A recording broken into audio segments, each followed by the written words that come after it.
On this episode of AV Week, how Zoom handled a discovered vulnerability. Biamp buys the parent company of Community Loudspeakers and creating AV standards for your campus. All that and more. Next on AV Week. The network for the AV industry.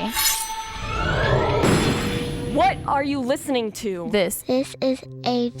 This is AVNation. This is AVNation. This is AV Week, episode 412, recorded Friday, July 12, 2019. Group Security. Support for AVNation is brought to you by AV ProEdge, manufacturer of next-level video distribution solutions. And by Atlas IED, innovative audio solutions for every business environment.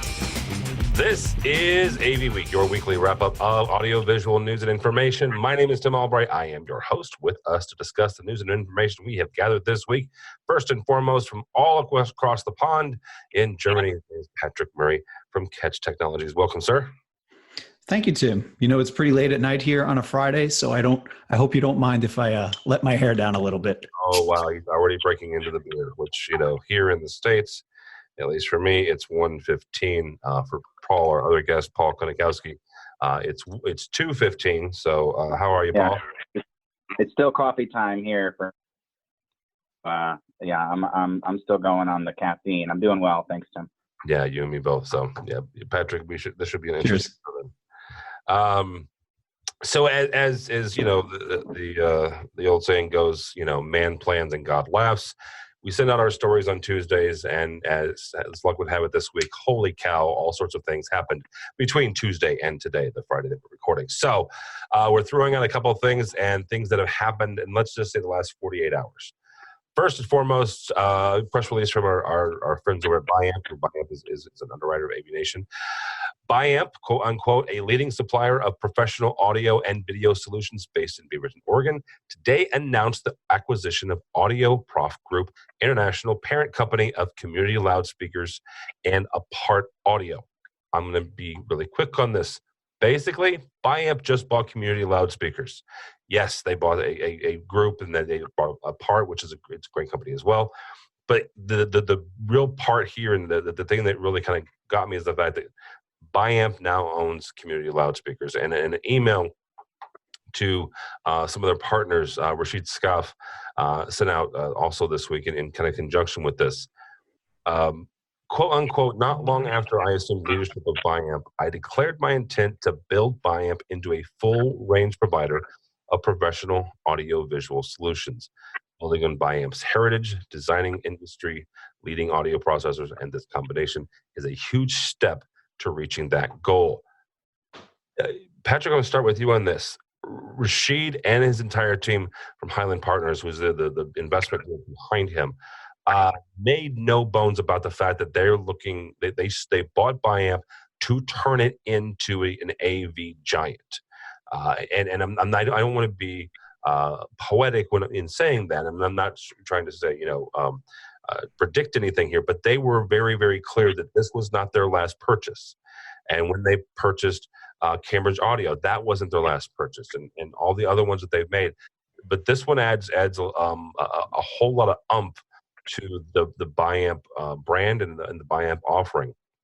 So Patrick, what does this step here, say about Biamp and about Rashid and his team's commitment to building Biamp and that group into a major player?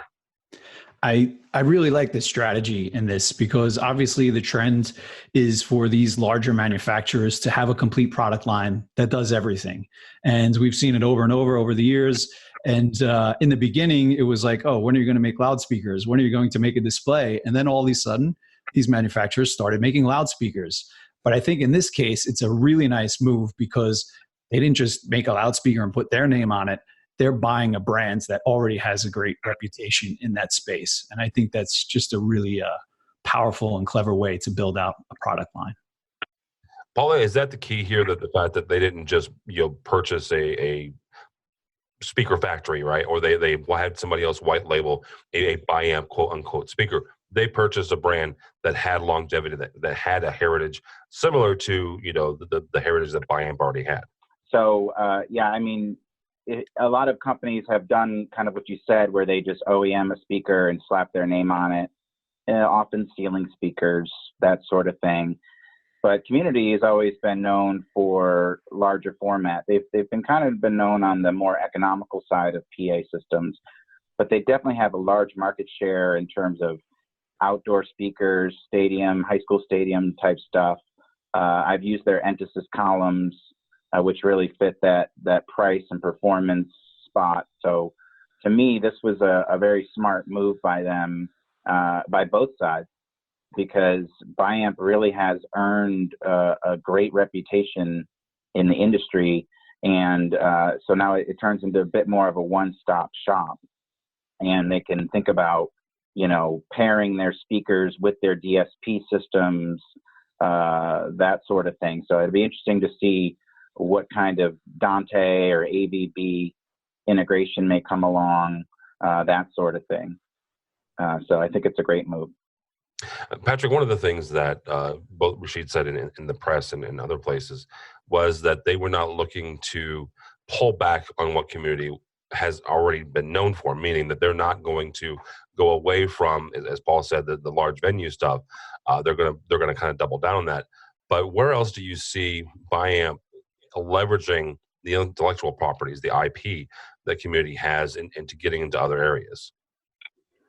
Well, audio isn't really my main strength, but you could really imagine taking that technology and putting it in the conference room. That's really the biggest area where we're seeing the most growth lately, is just ceiling speakers in conference rooms. And kind of like what Paul was saying, how are you going to integrate that entire thing from the microphone to the speaker with the DSP in the middle? Some kind of a configurable system is pretty easy to imagine. Using Dante, just having Dante everywhere. Everything's on the network, just making it really simple to integrate all these different parts and get them up and running. And that can be applied in, all different markets. Absolutely. All right, guys. Next story here comes to us from Medium. This may be the second time in a couple of weeks we've had a story from Medium. There's a Zoom zero-day exploit from Medium and Jonathan Lucic from running in InfoSec write-ups.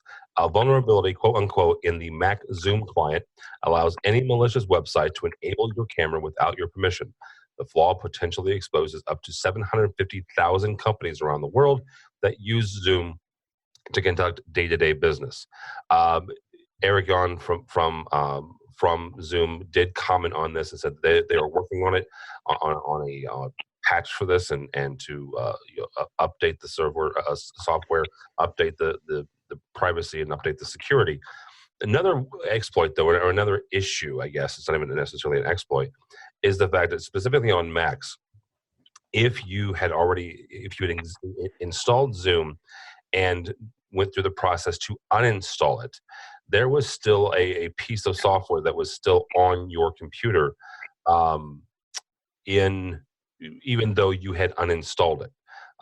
So, Paul, we're going to start with you on this. Zoom has become the 600-pound gorilla when it comes to soft codec VC. You could even argue the fact that they've become one of the more dominant players in video conferencing, period, regardless of hardware or software based. What does this do to both, the perception of Zoom in the marketplace, but also to, integrators that are, putting these systems in and day out and building, a business on this? I think it's a wake-up call for businesses in terms of Zoom and their perception. The story really developed as the week went on, and I followed it pretty closely myself. So you're right that this was announced on Monday, and Zoom came back and said, oh, well, that's sort of a feature of ours, and then it really escalated on Monday and Tuesday. A lot of security researchers got really upset about it. So Eric got on a call on Tuesday with the researcher and other people and said, okay, we're really going to take this seriously. And they issued a patch that removes that second piece of software, which is a local web server on their machine. and really changed their tune about it. And so their initial reaction to it wasn't great. They kind of just brushed it off, and they said it wasn't a big deal. Other people are doing this too, which I'm still not sure what other companies are doing that, but curious to look into that a little bit more. But it really did escalate. So first they issued a patch to handle, there's a denial of service vulnerability also that was issued in May, I believe, or June, and then they issued a patch to fix that took out the web server, and then it just continued to snowball. And they actually worked with Apple. I don't know if you heard about this part. Apple got wind of this and worked with Zoom, and they issued their own update to their operating system that would take out this web server. So if you didn't bother to update your Zoom software to take out this web server aspect, then Apple then basically pushed an update that did. And so it really turned into a much, much bigger deal. And yet by the end of the week, by the time the smoke clears, Zoom actually looked okay, in my eyes, because although they didn't handle it well initially, they kind of blew off some of the research, and I guess they asked the researcher to sign a non-disclosure agreement in exchange for a bug bounty for finding this, so they could just sort of fix it themselves and they wouldn't hear about it. He turned it down. He disclosed it on Monday, and the cybersecurity world erupted about it. And so Zoom suddenly realized that they had made a big mistake in doing that. And they've done a bunch of, each day something new has come out. So if you kind of circle back to the Zoom press releases and Eric Wan's blog post about it, he's really done a lot to update it. And it's still continuing. This weekend, they're now pushing another pre-release update to their software that I believe it disables video by default, because basically the vulnerability was that when someone sends you a Zoom link and you clicked it would automatically start your video. Just like today when I joined this call, you guys saw me before I was even dialed in on audio. And so they're going to be disabling that and some other, join by, auto join features. And they're also making it easier to uninstall Zoom, so you don't have to hunt around through your computer and look for it. And when it does uninstall, it'll take out that web server if you still have it, basically. So it's still developing, it's still happening, and in general, I think it did cause a lot of alarm for the industry to say, hey, wait a second, is this stuff safe, and what else is possible? So I've seen a number of people react, companies that I'm working for put out statements, and I actually saw something from LifeSize that came out that was touting their security and saying Zoom put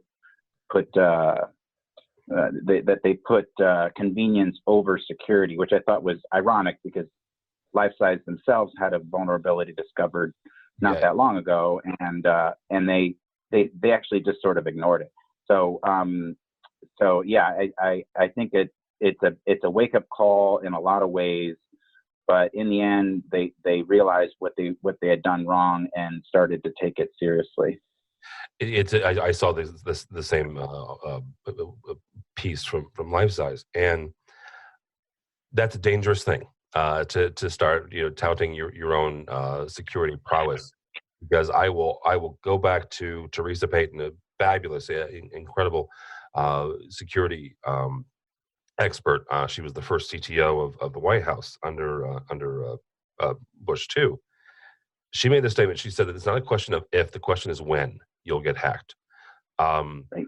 And I'm not saying that Zoom didn't do anything wrong. We can debate that back and forth. But real quickly about LifeSize, it's not a question of if, it's a question of when you'll get hacked. So yes, certainly tout your own security processes, but don't fling mud when your competitor is down. Because, dude, I'm telling you, it's not a question of if, you're going to get knocked down too, right? And it's just a question of how you handle it. So, Mr. Murray, where does this put, I guess, soft codecs in general when it comes to the security world, and making sure that these systems that folks are putting in pretty much every day in conference rooms and huddle spaces are secure. Well, personally, I'm heartbroken. I'm a big fan of Zoom. I love the founder's story, and he's a very approachable person. So I was kind of heartbroken. I think you have to look at the use case, though. For an installed system, I don't think that it's that bad. I feel more betrayed on my laptop, to be honest. So I've got a laptop installation, and I didn't think it was a big deal when people said you could turn your camera on because the app comes to the foreground. You can see that your thing is on. If you don't like that, there's a setting to undo it. If a lot of users complain about that, then the dev team can address that. But there are these gray areas where you're not sure and you can't know what people want, what's really secure, where you do sacrifice maybe a little bit just to improve that experience. But what really got to me is if I uninstall an application, I am opting out completely. And to leave a web server running on my machine, that kind of crosses a line for me. And it's just disappointing. And I think, as a software, so this is all about software and how companies operate with software. And it's really important to have a culture where those lines are drawn. And if it is a gray line, just to have some really serious discussions about it so that when that call comes, it doesn't get blown off. Oh, we've talked about this. Let's look at our notes. Because there are these gray areas where you're not sure if it's the right thing to do. Obviously, if I uninstall something and you still leave software running on my computer, that's crossing a line. But if you maybe use an image to get around this CORS thing in the browser that they did, that was definitely going around a security mechanism in the browser, but it was kind of a gray area and it definitely improved the user experience. So I think that the culture of software companies is interesting and how they handle these things. But the other takeaway is, like Paul pointed out, on Monday, this was a real crisis. And by Friday, everybody was looking nice. And the reason that is because it's software and you have that capability to update your entire fleet of devices, as it were, or applications. You just start it up and you see there's an update available and you're up and running again. So these things will happen. This will not be the last story like this, but that does not mean that software is over. It's just too powerful and it provides too much convenience. But the key is really have a plan in place to keep everything up to date. And that's something where we really need to learn a lot in AV, is how to remotely update our systems. Yeah. Paul, I want to come back to you for a second because I have a different opinion or a different take on this. You said that you had an issue with and maybe I misunderstood, but it sounded like you said you had an issue with Zoom offering kind of the bug bounty and the NDA to the researcher who grabbed that. Is there a reason why companies shouldn't try to keep exploits under the covers and fix them, absolutely fix them, but not make them known to bad actors who might go after not just them again with a similar exploit, but go looking at their competitors and saying, oh, well, maybe they have this exploit. Is there some wisdom there, or should we be 100% transparent 100% of the time? Great question, Tim. There's basically three approaches to disclosures. One is you just let the cat out of the bag. The other one is you give the company some time and let them know. It's called a responsible disclosure.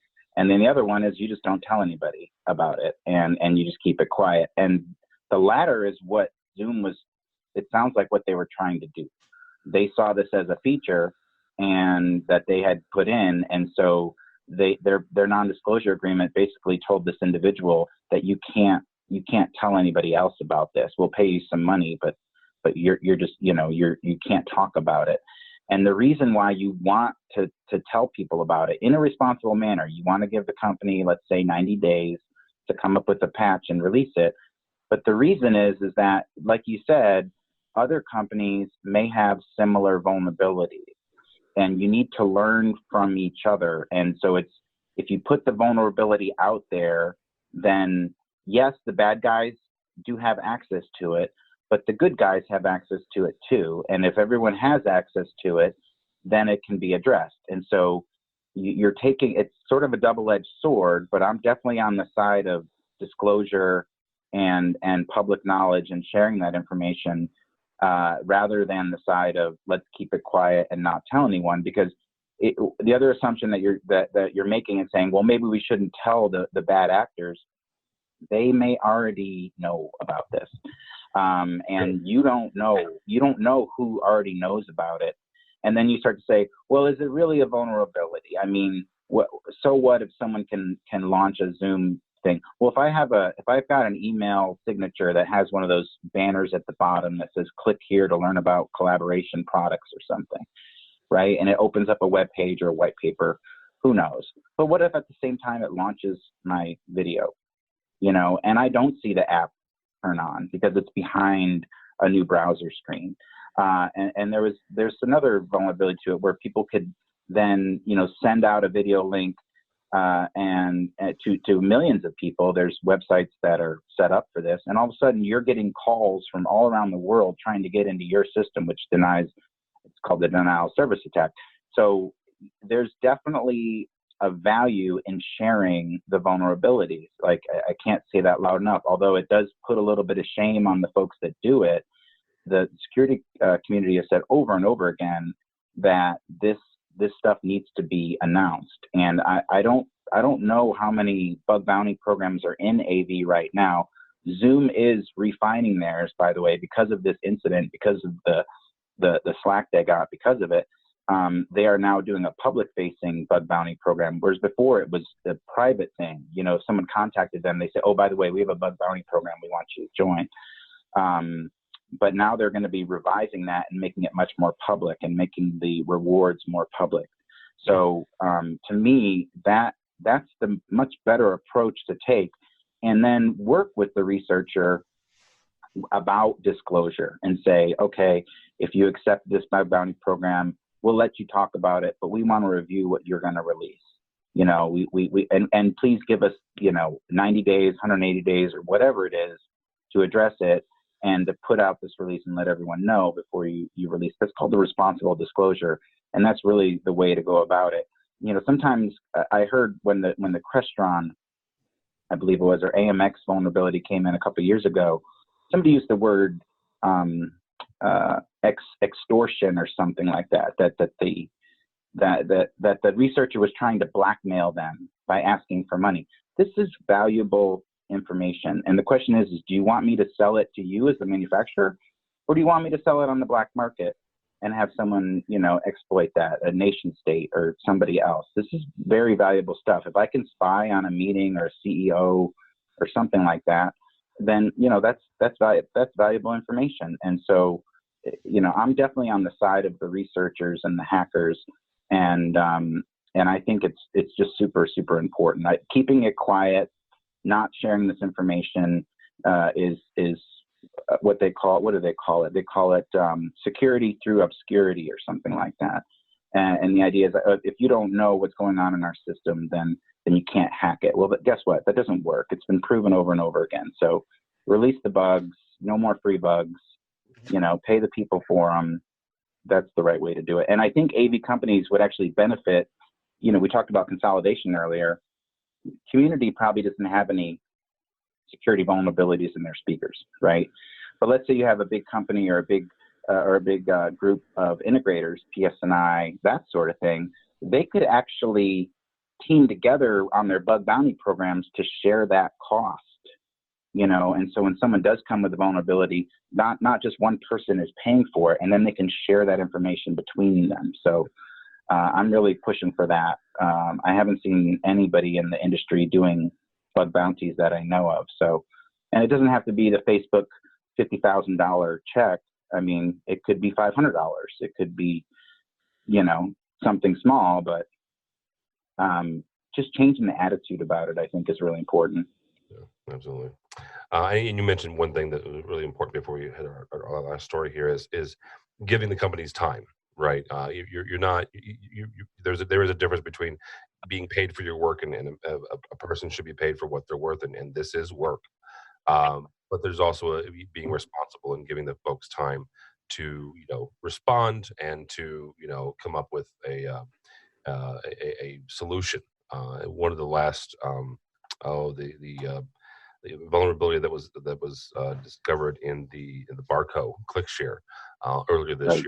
Exactly what those researchers did. They notified the companies in January, and they have an outline, dude, and they go by every single date and every single contact they had with all the companies involved and the responses they got. So, yep.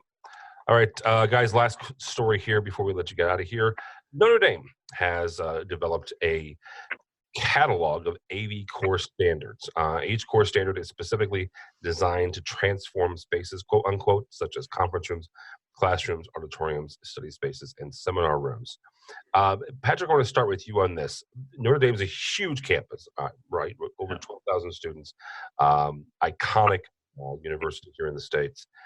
Does something like this for them to develop and to be able to hand to an integrator, does that help on not just on the RFP side, the request for proposal side, but also as they're developing new relationships with new integrators and developing new spaces?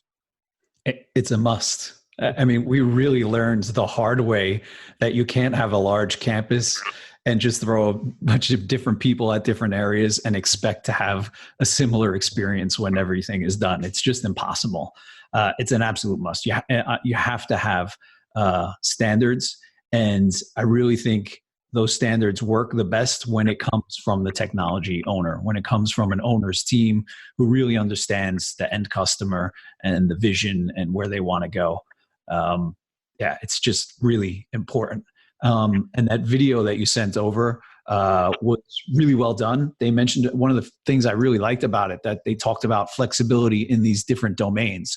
So not just displays and room configurations, but also the furniture, which really does affect where can I put a floor box if there's furniture, where can I install my microphones. So that was an interesting aspect. And but the other part they talked about was that it has to work. And I would have loved to hear more about the support process, because a standard really isn't just about how things work day to day, where the buttons are, what features are available. Things will go wrong. And what does that process look like? How are people informed? How are people brought into motion to fix things? And one of the things we've been looking at a lot lately is automated testing, which I think is a really interesting way to make sure it'll always work. Actually fire the system up in the middle of the night and wait for the correct responses so that first thing in the morning if things are working or not. There you go. All right, Mr. Konikowski, same kind of question. Are these standards helpful to have created internally to an organization? I definitely think so. I'm a big fan of annual standards, whether it be corporate or university, where you have a standard catalog of rooms that everyone has agreed to. And those designs basically fit about 80% of your rooms. 20% might need, more customization. And then each year you do some technology road mapping where you're looking at emerging technologies and sort of testing them out, and then deciding if they go into next year's standards, into next year's catalog. So I believe in an annual refresh of those standards. I agree with what Patrick said about how service is a big aspect of this. There was a great AVIXA webinar this week talking about resource management systems and the value of the help button, and how folks just like to, and when they're in trouble, either just having intercom to a help team or pushing a help button, and someone can show up within 5 minutes. That was the speaker's own guideline. He said one time he got the message and he showed up something like 30 seconds later because the room was like next door. And the instructor said, "Wow, so every time I hit this button, you're just going to show up within a minute?" He's like, "No, it's only because I was here. I just happened to be nearby when I got the text or whatever." But having a good support staff, Joe Ways talked about this a lot, having good on-prem people that can get there and fix the problem is a big part of it. And I applaud Notre Dame for doing this. I did some university work when I was in the Bay Area for a very big school out there. And I was amazed that the different departments within the school, engineering versus business versus other areas, they all had their own standards. And I was sort of shocked that there wasn't a campus-wide standard. And what I was told was, well, that it's part of the university's competitive nature, that they wanted different groups sort of doing their own things. And that way there's this competitive learning atmosphere where, oh, look what they're doing, maybe we can do it better. It really made it tricky to be an AV integrator or consultant, because you couldn't get it right. And even within one classroom, I remember I was designing a distance learning classroom, and they were bending towards individual professors.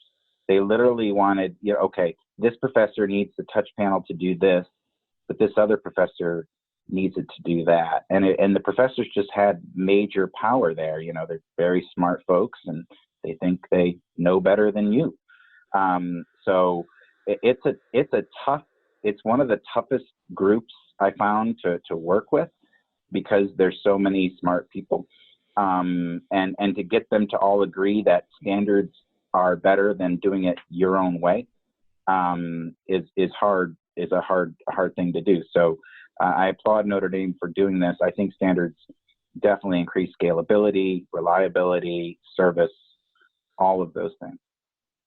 Yeah, absolutely. And the other thing you'll find in a lot of those campuses is the different schools are funded different ways, like the actual different schools inside each school. So the School of Business might be funded one way, the School of Medicine or nursing, what have you, is funded a different way. And so each of those have their own standards, their own designs, and their own departments.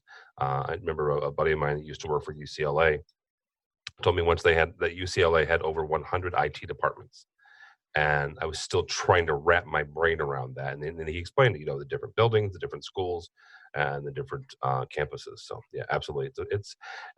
I miss. There are days that I absolutely miss working on a college campus. So, all right, gentlemen, that's going to be all the time we have for us. Mr. Patrick Murray, thank you, sir. How do people get a hold of you or Catch Technologies? Best way to get in touch with me is over LinkedIn. Just search for Patrick Murray, CTS. You could also hit me up on the website, catchtechnologies.com. And of course, it would be great if you have a listen to the podcast, softwaredefinedsurvival.com. You should definitely listen to that. And especially if he gets Konakowski on, definitely listen to that one. We're working on it. Mr. Konakowski, thank you, sir. And I want to say this to Paul. I don't know if I've ever said this to him, but Paul is one of the first people I ever connected with online on social media when it came to the AV industry. And I was a stupid young, technology manager in nowhere, Illinois. And Paul has always been a great resource the last 9 years, or at least for me. So thank you, sir. And how do people get a hold of you if they're so inclined? Thanks, Tim. The best way to find me is to search PK Audiovisual on Google. That'll lead you to my Twitter, which is PK Audiovisual. It'll lead you to my LinkedIn profile, which is LinkedIn in PK Audiovisual. It'll find my blog site, pkaudiovisual.com. If you try to spell my name, you're probably going to get it wrong. So it's a little easier to spell PK Audiovisual. All one word. You'll find me there. All right. Very good. For Tim Albright, don't follow me on the Twitters. At this point, I'm talking about UC and the Bears, honestly. But go by the website if you would, please, AVNation.tv. That's AVNation.tv. You'll find this program and a host of others. While you're there, we ask that you check out our sponsor section, our supporters. These are the folks who help us financially, help us bring you AVWeek and ResiWeek and State of Control. In about 2 months' time, CEDIA coverage. Yeah, that's happening. Infocom just behind us. CEDIA is right ahead of us. So also while you're there, we've got a new webinar coming up in about 2 weeks on control automation, how APIs are helping that segment flourish and evolve. So check all that out and more at AVNation.tv. That's AVNation.tv. Thanks so much for listening. Thank you so much for watching. That's all the time we have for AV Week.